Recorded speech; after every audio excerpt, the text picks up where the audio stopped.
Please welcome the co-director of Dames Making Games Toronto, a member of the Different Games Collective, and the head organizer of Different Games Toronto, Ifat Shaikh, to the stage. Let's give her a big hand.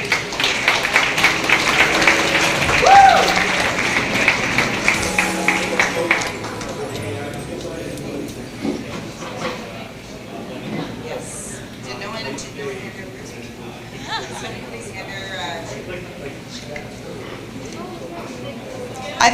I think you're going to need a mic. We all want to hear you. So. I mean, to be fair, I have a really loud voice. Same here, projecting voice, yeah. Yeah. It's a good problem to have.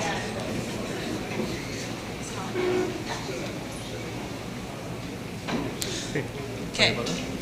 Sorry in advance, this has been a little bit last minute, so I'm a bit not too frazzled, but it will give me a second.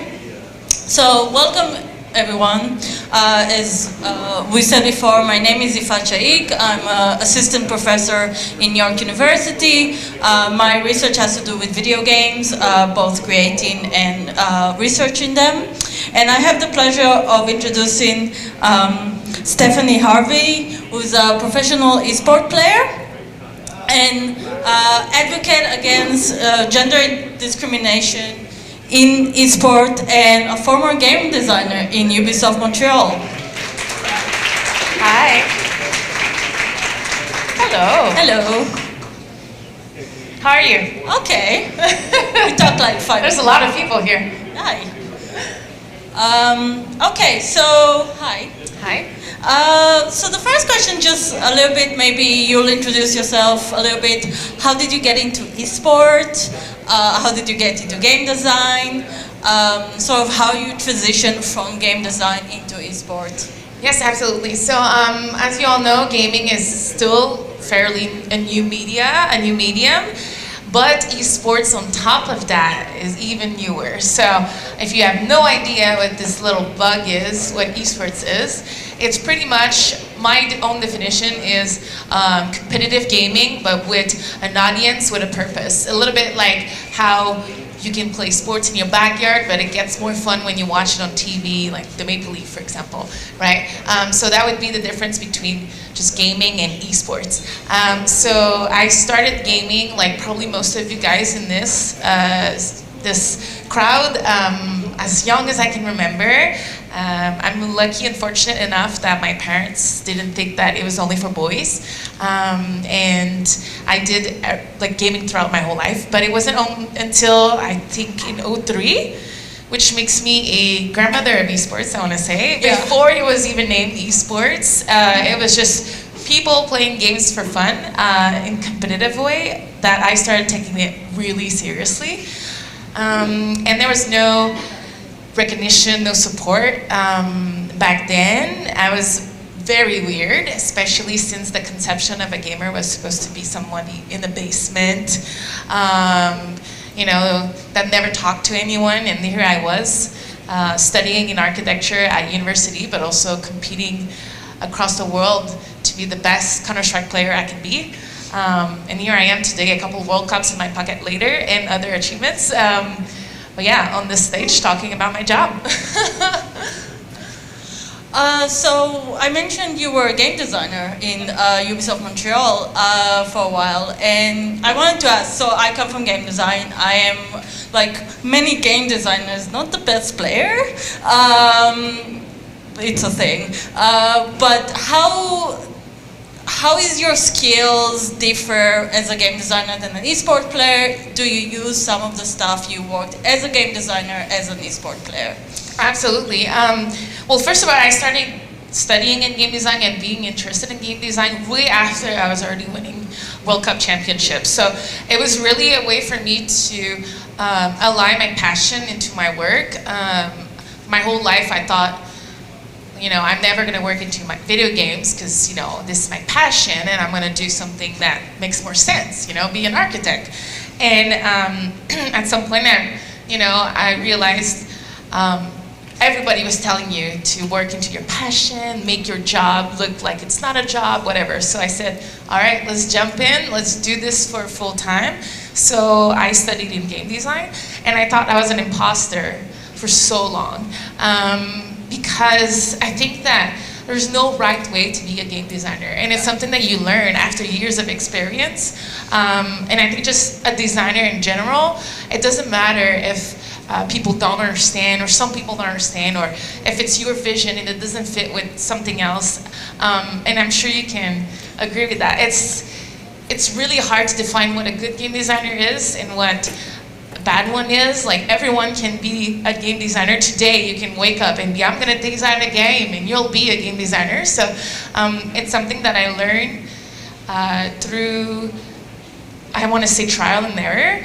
But the one thing that I think I could transfer from esports to game design was really fluidity in gameplay. So when you become a professional esports player, every little details matter in your gameplay. So if you don't know what this is, if you're not familiar with gaming, it's pretty much when your character moves, everything that has to do with the movement, the controls, the responsiveness of your characters, whether it's from animation to sound to everything that the player experiences live, not any system around it or whatnot. I think that's my strength coming from esports, because every little, I want to say, thing that I see in the game, like if you step on something, or if the map kind of cuts somewhere that you feel you should be able to go, I think that coming from esports, that's my strength. I joke and occasionally tell my students that game design is about making spreadsheets. Yeah. It's a lot of details. Maybe just so it'd be a little bit clearer for everyone, what is the difference between, let's say, a professional esport player and just a gamer? Yeah, absolutely. That's good, actually, because sometimes the difference can be a line where you step from just playing in your basement to becoming pro. I think that the main difference is how serious you take this, right? So being a pro, when you sign a contract with an organization, I'm going to take the Maple Leaf again because we're in Toronto, but let's say you sign with the Maple Leaf, you're being held accountable, whether it's from, you have coaches, managers, you have to create content, you have to go to practice, you have to show up at matches, you have sponsors that you need to do ads for, you have photo shoots for your company. When you sign with a pro team, it's exactly the same in gaming. So I'm actually, for most of my career, I was signed with the Madison Square Garden company. They also own the Rangers and the Knicks and whatever. But they also own CLG, which is a gaming team. And I had to do all of that within CLG. But it also came with support, something that a regular gamer doesn't have. So coaches, physical therapists, player development coaches regarding your mental health, regarding how to, for example, calm down before a competition, focus when you're in game, how to sleep, what to eat. So all these little things that probably your neighborhood gamer or even yourself don't think about when you game. But for me, it was really important to always be on top of it to be able to perform in the game. We mentioned you work, and we both sort of do a bit of work around gender and diversity in games, whether it's esports or game development. And I just, obviously, I'm a little bit aware of some of the issues, but if you can just explain what are some of the issues encountered as a woman or a marginalized person in esports specifically. Yeah, I mean, so gaming has been a boys' club for a little bit. It's getting a lot better. I don't know if you heard any of the stats recently in the last couple of years in Canada, but they say that we're in par, like 50-50 women, female and male gamers, but it includes all consoles and everything, and it doesn't translate to game dev, and it doesn't translate to esports. So in game dev, I don't know what the stats are exactly in Toronto, but I heard like the North American stats were like 8% women involved. That's a problem. That's I think it's really a little low. bit better in Canada, Okay. but not bad. I know in Montreal, Ubisoft, we had 15%, but we have a lot of HR. Let's be real. Same with Ubisoft Toronto. And in esports, the stats don't even exist because they would be abysmal. It's probably something like 1%. There's absolutely no female competitor in the sphere, and that comes with a lot of baggages. When you're different, people point at you and tell you that you're different. So I see a lot of women in the crowd. So it's awesome to have a lot of women in tech. But in esports, if you go to an event, for example, very rarely we'll fill a stadium and we'll have like not even 15% of women in the stadium. So it's still very, very difficult for women in esports to kind of burst for a lot of reason. I think if you compare it to poker and chess, they have the same problems, the same similarities, where nothing physical makes it that male should be better than female in chess. Yet out of the top 100 chess players at the moment, I think there's only one woman. So the problem is everywhere. It's not just in gaming. I think it's all aspects of competitiveness when there's male involved. But it's a lot easier when your community is online to kind of get challenged about the fact that you're different. I'm trying to stay positive here, but so from, if you heard about what happened at the Gamergate and everything that's around being a woman in being different in the online sphere, when you become a target, it can be difficult. So for me, it's been pretty much my whole career, but I'm a very stubborn human, very stubborn person, so now I really don't care, and I'm proud to kind of create initiatives and be a role model for these people, especially across Canada. This is the thing that people that support me, we want to make a difference. And we were talking about responsibilities and whatnot, and I take on the responsibility as a pro player, as someone that has a voice, to try to make a difference, whether it's in our school system or whether it's on communities about these kind of issues, and have the support of amazing partners. I don't know if you see around the venue, there's a lot of HP booths, and for example, Omen, one of the part of HP, they specialize in gaming equipment, I want to say, and pro gaming PCs and peripherals, and they support me across Canada to try to talk about this message, because it is so important to inspire our young girls to go into gaming, go into tech, or anything that they need a little push to show them that they can do it. Yeah. Thank you. Just to add a bit, here in Toronto we have Days Making Games and other organization. We work about adding gender or generally marginalized folks in video games, whether esport or gaming or development, to help them and support them. So there is a lot of initiatives coming up, but it's still rough out there. And I don't know if some of you were at the Michelle Obama speech yesterday, but she said at some point, if you are a minority at the table, if you represent diversity at the table, you have to speak up. And it made me so empowered, because I do that all the time, and I feel that I'm that annoying person that says, where are the women? Where is the diversity? Where is blah, blah, blah, and everything I do. So I was really grateful that she mentioned that. It was great. So moving to something a little bit less empowering, maybe.